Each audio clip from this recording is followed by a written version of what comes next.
जय जगन्नाथ सामान आपण मान गोटे बहुत छोट जिनस देखी आप स्पिरिचुअल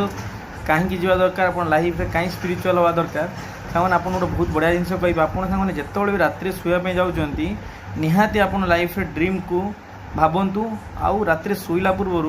निहाती ये जिनसा देखो आप जो प्रिफर श्रीकृष्ण देखिए शुंतु आप महाभारत श्रीकृष्ण देखते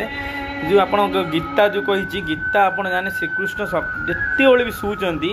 आपण को कृष्णकर ये जिनस सब देखिए शुंतु जेहेतु मु मोर फैमिली भाभी देती कारण आपन सजेस्ट कर भजन शुणा के बढ़िया लगे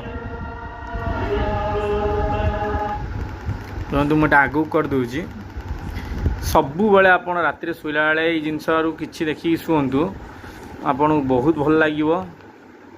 आपण मन खुशी रहा क्या बोलते हैं कृष्ण सुनंतु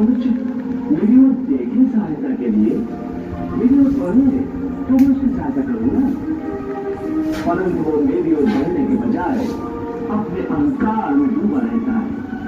अपने बाहुबल के घमंड में पड़ा रहता है, वो इस भ्रम में पड़ा रहता है कि संसार में उससे बढ़कर कोई नहीं है। वो तो केवल अपनी बुद्धि और अपने बल पर ही भरोसा करता है। अपने बाहुबल पर उसे अपने परमात्मा से भी अधिक विश्वास होता है।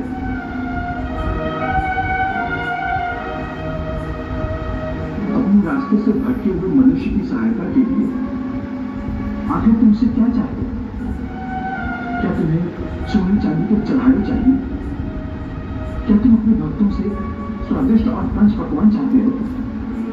मैं मनुष्य से एक श्रद्धा के अतिरिक्त कुछ नहीं चाहता, कुछ नहीं मांगता। मेरे प्रति बड़े बड़े चढ़ावे न सांगवान ये आप तो शुणिले कृष्ण कौन कहले कृष्ण कहले मोर भक्त पाखु श्रद्धा छड़ा मोर कौन जिनसर आवश्यक ना आप भगवान को सतर निज हार्ट रु भल पाइबे श्रद्धा करेंगे आप सबुठी विपद आपद भगवान छिड़ा हे आ प्रत्येक दिन आप रात शोला पूर्व निहाती महाभारत हो कृष्णा हो कि जहाँ ये जिन देखते कि शुणु आप बहुत पॉजिटिविटी आसो आ बहुत शांति आसो निहाती मानिले आप भल हम न मानिले आपन पर डिपेंड करे। जय जगन्नाथ रही।